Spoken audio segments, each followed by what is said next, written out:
क्या होता है? त्रिवेणी शब्द सुना है आपने कहीं पर? सुना है? क्या होता है त्रिवेणी का अर्थ? तीन पाक होता है, गुड, है ना। यहाँ पे तीन चीजों का, तीन समूहों का जो एक बड़ा समूह होता है, तीन चीजों का, उसको त्रिवेणी कहा जाता है ना। तो यह जो संग्रहालय है, यहाँ पर दो विभाग है, कला एवं पुरातत्व। सबसे पहले हम त्रिवेणी को समझेंगे। त्रिवेणी जो शब्द है सनातन धर्म की तीन धारा है, शैव शाक्त वैष्णव, उस थीम पर यह उदाहरण निर्मित है। यहाँ पर कला एवं पुरातत्व दोनों विभागों का समावेश है, जिसके अंतर्गत पुरातत्व विभाग की जो पुरातत्व समझते हैं क्या होता है? ये समझते हैं, बड़े बच्चे समझते हैं। इतिहास समझते हैं, इतिहास विषय क्या होता है ना। इतिहास की एक शाखा है जिसको जो पुरातत्व कहलाती है ना। उस पुरातत्व के अंतर्गत प्राचीन प्रतिमाएं, प्रतिमाएं मतलब मूर्तियां, है ना। प्राचीन प्रतिमाएं, सिक्के, पेंटिंग्स वगैरह जिनको 100 वर्ष से अधिक समय हो चुका है, वह पुरातत्व की श्रेणी में आता है। ठीक है। कला विभाग के अंतर्गत क्या आता है? जो प्राचीन या जो आधुनिक पेंटिंग्स वगैरह हैं, वह कला विभाग के अंतर्गत आती है ना। उसमें भी आप जो नई काष्ठ कला है, मतलब लकड़ी से बनी हुई प्रतिमाएं वगैरह हैं, या जो पत्थर से बनी हुई प्रतिमाएं वगैरह हैं, है ना, या फिर किसी धातु से, या फिर किसी जो है मेटल से, या किसी बोल सकते हैं आप किसी प्रोडक्ट से, है ना, जैसे फाइबर वगैरह किसी से बनी हुई जो चीजें हैं, वह कला विभाग के अंतर्गत समावेश किया, सम्मिलित की जाती है। ठीक है। तो आप सभी ने सबसे पहले जो संग्रहालय की प्रथम दीर्घा है, जिसको हमने सेवायन नाम दिया है। क्या नाम दिया है? सेवायन। सेवायन का क्या अर्थ होता है? भगवान शिव से संबंधित, है ना। यहाँ पर भगवान शिव परिवार की समस्त प्रतिमाओं को हमने मध्य प्रदेश के अलग अलग स्थलों से संग्रहित करके प्रदर्शित किया है ना। आप सभी ने देखा होगा, सभी प्रतिमाओं के आगे उनका कैप्शन लगा हुआ है ना। कैप्शन क्या होता है? जो ये लगा हुआ है ना, ठीक ना, एक नेम शीट होती छोटी सी, उसको बोलते हैं कैप्शन, है ना। जो बड़ा एक बड़े आकार में होता है उसको बोलते हैं डिटेल वाला कैप्शन, बड़ा कैप्शन, है ना, जिसमें उसकी डिटेल लिखी होती है। ठीक है बेटा, पैरों की आवाज नहीं करना है। सभी प्रतिमाओं का आपने अवलोकन किया है। यह मध्य प्रदेश की यूनिक प्रतिमाएं हैं, है ना, अपने आप में अनूठी है, जिनको कलेक्ट करके आप सभी के अवलोकन के लिए यहाँ पे प्रदर्शित किया है। ठीक है। सबसे पहले हम इसके बारे में समझते हैं, है ना। ये क्या है? नंदी। नंदी है। क्या है? नंदी। नंदी कौन है?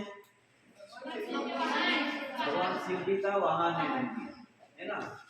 आपने नंदी देखे होंगे मंदिरों में अधिकतर, वो कैसे होते हैं? सफेद। सफेद नहीं बेटा, बैठे हुए होते हैं ना, बैठी हुई अवस्था में होते हैं, है ना। सफेद भी होते हैं जो कि संगमरमर के बनाए जाते हैं, काले भी होते हैं जो कि जो है अलग अलग प्रकार के बलुआ पत्थर जो होते हैं उनसे बनाए जाते हैं, है ना, या ग्रेनाइट से बनाए जाते हैं।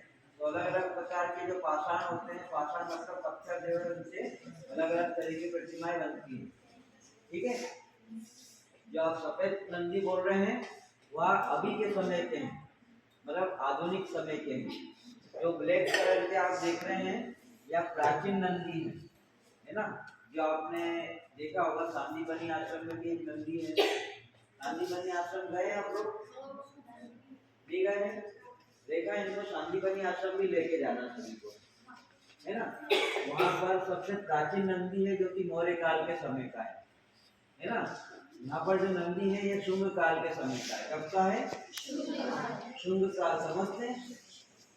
अभी भी समझते होंगे। जब आप बड़ी क्लास में जाएंगे, 12th में या ग्रेजुएशन में या बीए एमए वगैरह में, तो आप ये शुंग, मौर्य, सातवाहन, ये सब कालों को, जो डायनेस्टी है, सबको पढ़ेंगे, है ना।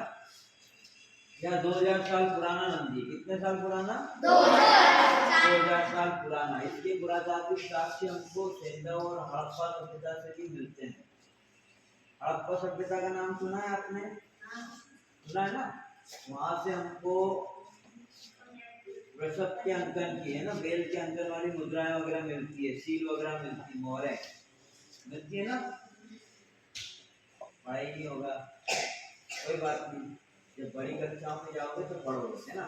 तो अपन शॉर्ट में करते हैं इसको, समय है पर्याप्त है या फिर है ना, शॉर्ट में करते हैं अभी, है ना, झेल नहीं पाओगे इतना मुझे, छोटे बच्चे हैं ना।